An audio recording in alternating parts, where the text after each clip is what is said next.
আপনারা যে QR code দিয়েছেন এটা তো সবাই দেখতে পারবেন। টু ফ্যাক্টর অথেন্টিকেশন জানে না, এটা বাংলাদেশের সমস্ত স্টুডেন্টের জানা উচিত। সরকার বলছে এক কথা, মিডিয়া বলছে এক কথা, কিন্তু কমিউনিটি বলছে এক কথা। ওটা গুরুত্বপূর্ণ। গভর্নমেন্ট যেটা দিচ্ছে তার থেকে পিছিয়ে পড়া যারা, তাদের কাছে ওনাদেরকে দিতে হবে। গভর্নমেন্ট সব জায়গায় দিতে পারবে না।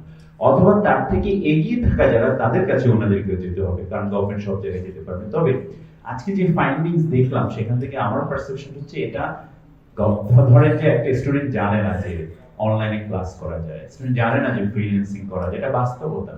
টু ফ্যাক্টর অথেন্টিকেশন জানে না, এটা বাংলাদেশের সমস্ত স্টুডেন্টের জানা উচিত। তাহলে সেই কাজটা আসলে গভর্নমেন্টের উদ্যোগ নিতে হবে।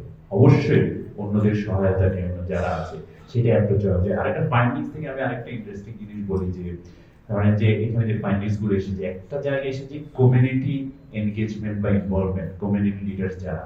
গভর্নমেন্ট কি বলেছে, মিনিস্টার কি বলেছে, ইউনিভার্সিটির প্রফেসর কি বলেছে, কমিউনিটির কাছে ডাজন্ট ম্যাটার।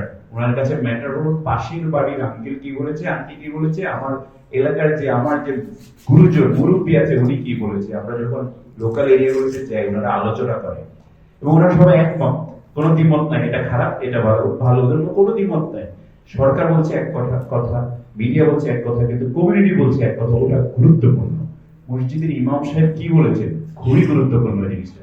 তো ওই জায়গায় আমরা সামহাউ রিচ করতে পারি কিনা, এটাকে ক্যাপিটালাইজ করতে পারি কিনা, সেটা যদি টেকনিক্যালি আমরা করতে পারি এবং পজিটিভ ওয়েতে, এখানে মানে কানিং হওয়ার দরকার নয়, পজিটিভ ওয়েতে ওনাদের যে সামর্থ্যটুকু আছে ওনাদের কথা শোনেন, কথা আমার কথা শোনেন না, ওনার কথা শোনেন, তাহলে ওনাকে দিয়ে আমি পজিটিভ মেসেজটা পৌঁছাতে পারি কিনা। আমার খুবই ইন্টারেস্টিং লেগেছে আপনাদের রিসার্চ বা ফাইন্ডিংস গুলো, এবং এগুলো ধরেন যে আমরা জানতাম কিন্তু এটা এখন ভেরিফাই, ঠিক আছে।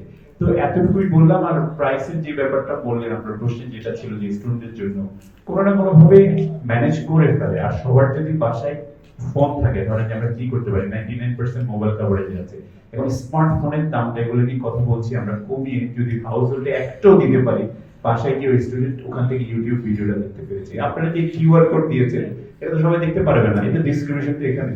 আমি দেখতে পারবো, শহরের স্টুডেন্ট দেখতে পারবো, গ্রামের ছেলেরা কিভাবে স্ক্যান করবে, তার কাছে তো নাই মোবাইল, তার মানে তাকে দিতে হবে আমার স্মার্ট।